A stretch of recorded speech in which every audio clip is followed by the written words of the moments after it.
आज पहली ग्लोबल फिक्र पश्चिम एशिया की है। अमेरिका ईरान में तनाव के नेक्स्ट लेवल पर 3 नए चैप्टर जुड़े हैं जो तीसरे विश्व युद्ध का विध्वंसक द्वार खोल सकते हैं। पहला चैप्टर ध्यान से देखिएगा, पहला चैप्टर है जिनीवा समिट। अमेरिका और ईरान के प्रतिनिधि आज दूसरे राउंड की बातचीत के लिए जिनीवा में मिले। 2 अलग अलग कमरों में मौजूद दोनों देशों के प्रतिनिधियों के बीच ओमान के विदेश मंत्री ने एक बार फिर से मध्यस्थता की। मीटिंग 3 घंटे तक चली।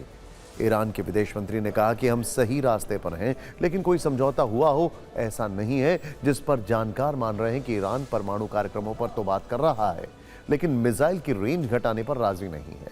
दूसरा चैप्टर समंदर में तैनात विनाशक हथियार। जब यह लगने लगा है कि अमेरिका और ईरान में वार्ता भी फेल होने की कगार पर है और कूटनीतिक तरीके से बात नहीं बनेगी, तब दोनों देश एक दूसरे को पावर शो कर रहे हैं। दोनों ने विनाशक हथियारों की तैनाती बढ़ा दी है। और तीसरा चैप्टर है जुबानी फायरिंग। यह नई जुबानी फायरिंग ईरान के supreme leader Ayatollah Ali Khamenei और अमेरिकी राष्ट्रपति डोनाल्ड ट्रंप के बीच हुई है। 24 घंटे के भीतर ही दोनों ने एक दूसरे को तबाह कर देने की वार्निंग दी है। लेकिन पहले सैन्य तैनाती से जुड़ी खबरें और नए वीडियो देख लेते हैं, जिसमें युद्ध वाली चिंगारी भड़कने के पूरे आसार हैं। अमेरिका ने ईरान के पास बड़ी सैन्य तैनाती की है। ईरान के नजदीक अमेरिका के 12 वॉरशिप का मूवमेंट देखा गया है। Aircraft carrier USS Abraham Lincoln ने पहले ही मोर्चा संभाला हुआ है। स्ट्राइक ग्रुप में 3 गाइडेड मिसाइल डिस्ट्रॉयर और 90 एयरक्राफ्ट शामिल हैं। दूसरा विमान वाहक पोत यूएसएस जेरार्ड फोर्ड अगले 48 घंटे में ईरान के नजदीक पहुंच सकता है। ब्रिटेन में मौजूद अमेरिकी एयरफोर्स के एसेट्स पश्चिमी एशिया ट्रांसफर हुए हैं। ओपन सोर्स डेटा के मुताबिक अब तक 250 से ज्यादा कार्गो विमान आ चुके हैं। वहीं पश्चिम एशिया में अमेरिका के 120 से ज्यादा फाइटर जेट तैनात हैं। 18 से ज्यादा F-35 स्टेल्थ फाइटर जेट और 6 एयर रिफ्यूलिंग विमानों की तैनाती हुई है। ईरान के रेडार, ईरान के मिसाइल सिस्टम और एंटी एयरक्राफ्ट बैटरी को नष्ट करने के लिए यह डिप्लॉयमेंट किया गया है। इसके अलावा B-2 बॉम्बर, रेडार सिस्टम और रिफ्यूलिंग विमान भी एक्शन में है। आर्मेनिया से यूएस स्पेशल फोर्सेस की एंट्री भी हो सकती है। मतलब जल थल नभ से अमेरिका ईरान पर हमला करने का प्लान कर रहा है। अब हम आपको बिग वॉल पर यूएसएस अब्राहम लिंकन की तैनाती की तस्वीरें दिखाते हैं। ध्यान से देखिएगा। सैटेलाइट इमेज से पता चलता है कि यूएसएस अब्राहम लिंकन ईरान से बहुत ज्यादा दूर नहीं है, जो कि अलग स्ट्रैटेजी है। यूएसएस अब्राहम लिंकन, अब देखिए, अगर ओमान के पास ये है कतर, राइट, ये इलाका जो है ये कंट्रोल करता है ओमान, ये इलाका कंट्रोल करता है ईरान, ये है straight of Hormuz. Left side को ईरान कंट्रोल करता है, राइट साइड को ओमान कंट्रोल करता है। ओमान से काफी नीचे यहां पर यूएसएस अब्राहम लिंकन है। कहा जा रहा है करीब 700 किलोमीटर की दूरी है। इतनी दूरी पर तो टॉमाहॉक मिसाइल आसानी से अटैक कर सकते हैं, लेकिन ये एक डायवर्जन भी हो सकता है। क्यों हो सकता है? क्योंकि इसको सपोर्ट करने के लिए और भी पीछे से कई सारे वॉरशिप्स आ सकते हैं और यहां पर सबमरीन्स भी हैं। यह भी डिप्लॉयमेंट किया गया है। यह बड़ा इंटरेस्टिंग डिप्लॉयमेंट है। सबमरीन्स भी यहां पर डिप्लॉय किए गए। इसका मतलब क्या हुआ? मतलब यह हुआ कि यह सिर्फ डिस्ट्रैक्शन के लिए, और इससे थोड़ा पीछे की तरफ जाएंगे, एकदम नीचे की तरफ, तो डियागो गार्सिया के बेस पर B-2 बॉम्बर्स भी तैनात हैं। यानी ईरान की स्ट्रैटेजी बड़ी क्लियर कट है। फारस की खाड़ी के बिल्कुल करीब है ये। यूएसएस अब्राहम लिंकन इस समय जिस जगह पर तैनात है वहां की दूरी आपने देखी, सिर्फ 700 किलोमीटर है। इंटरेस्टिंग बात क्या है कि यहीं पर नेवल ड्रिल भी कर रहा है ईरान इस वक्त। यह भी एक इंटरेस्टिंग फैक्ट है। इसी इलाके में ईरान नेवल ड्रिल कर रहा है। यहां पर उसने माइंस बिछा रखी हैं और सबसे ज्यादा खतरा कतर को है।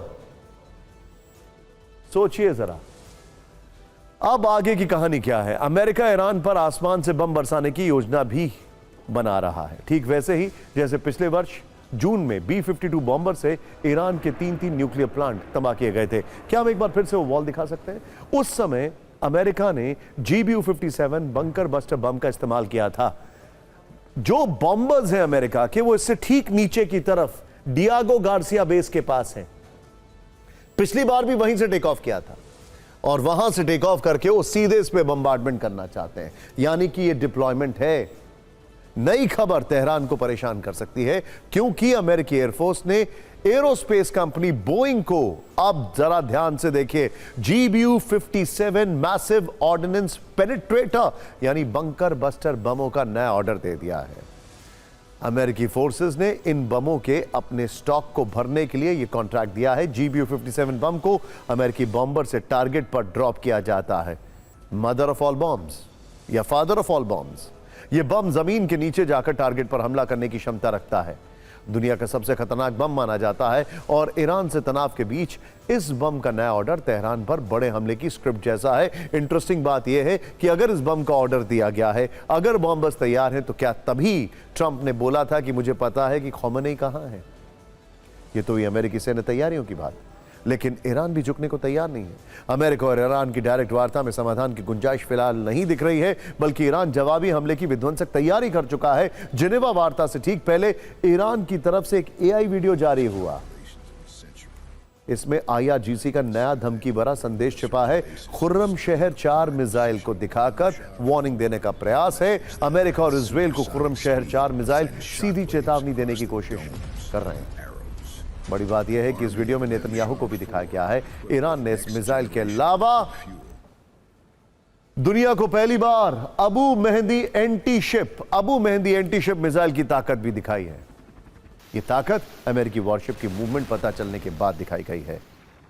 वॉरशिप को तबाह करने के लिए ईरान ने anti ship Abu mehndi missile बनाई है। अबू मेहंदी मिसाइल की अनुमानित रेंज करीब 1000 किलोमीटर है, यानी कि ईरान से USS अब्राहम लिंकन रेंज में आता है, वो 700 किलोमीटर दूर है। इस मिसाइल के टारगेट पर समंदर में तैनात अमेरिका के सभी एयरक्राफ्ट कैरियर भी हैं। अब आपको ट्रंप और नेतन्याहू के बीच की जुबानी फायरिंग दिखाते हैं। इस रिपोर्ट से भी यह भी पता चलेगा कि अमेरिका अभी तक ईरान के खिलाफ अटैक की हिम्मत क्यों नहीं जुटा पाया। अमेरिका इजराइल से लगातार मिल रही धमकियों के बाद भी ईरान झुकने को तैयार नहीं है। उल्टे ईरान से एक ऐसा AI प्रोपेगेंडा वीडियो जारी हुआ है जो शायद नेतन्याहू को बेचैन कर सकता है।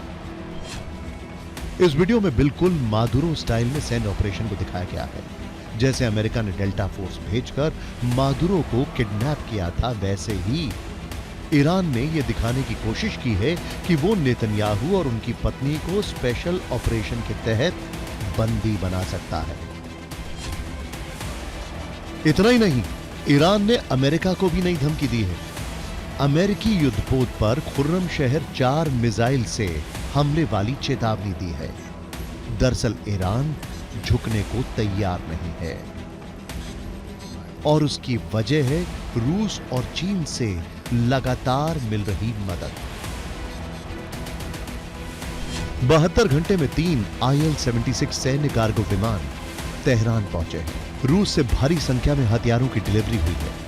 उधर चीन ने अरब सागर और ओमान की खाड़ी के पास अपने बेहद खतरनाक टाइप 055 गाइडेड मिसाइल किलर युद्धपोत तैनात किए हैं, जिसका उद्देश्य ईरान को समर्थन देना और क्षेत्र में अमेरिकी नेवी की मौजूदगी का मुकाबला करना माना जा रहा है।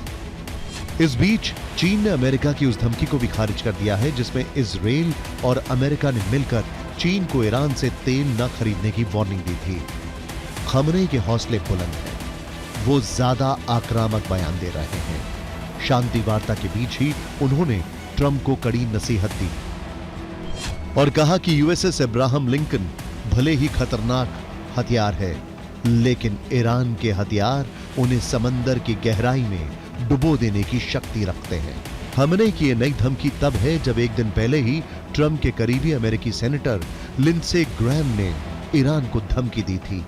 कहा था कि ईरान पर फैसला महीनों में नहीं, हफ्तों में होगा। ईरान से खमने को हर हाल में जाना होगा। और ट्रंप ने भी ऑपरेशन मिडनाइट हैमर से ज्यादा भयानक परिणाम भुगतने की चेतावनी दी थी। यानी दोनों देशों के बीच बातचीत सिर्फ समय की बर्बादी या अपनी सैन्य पोजीशंस मजबूत करने की रणनीति है, क्योंकि दोनों ने अपनी अपनी म्यानों से तलवारें निकाल ली हैं। और इसके संकेत अमेरिकी विदेश मंत्री मार्को रूबियो के ताजा बयान से भी मिले हैं। उन्होंने कहा कि ईरान नीतिगत फैसले पूरी तरह से धर्म के आधार पर लेता है। ऐसे में तेहरान से कोई भी समझौता हो पाना बेहद कठिन है। Bureau report, TV9 Bharatvarsh.